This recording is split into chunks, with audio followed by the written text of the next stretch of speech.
ద్విచక్ర వాహనం head light డూమ్ లోకి దూరిన నాగుపాము కలకలం రేపింది.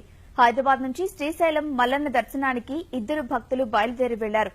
మార్గ మధ్యలో సేద తీరేందుకు వాహనం పక్కన ఆపగా నాగుపాము వాహనంలోకి దూరింది. పాము ఉన్న సంగతి గమనించని భక్తులు అదే వాహనంపై సున్నిపెంట వరకు వచ్చారు. వాహనం వేగానికి పాము బుసలు కొట్టడం గమనించి మెకానిక్ షాప్ వద్దకు తీసుకెళ్లారు. వాహనంలో పాము ఇరుక్కుపోవడం గమనించి అటవీ అధికారులకు సమాచారం ఇచ్చారు. సుమారు అరగంట శ్రమించిన తర్వాత పామును పట్టి సీసాలో బంధించారు.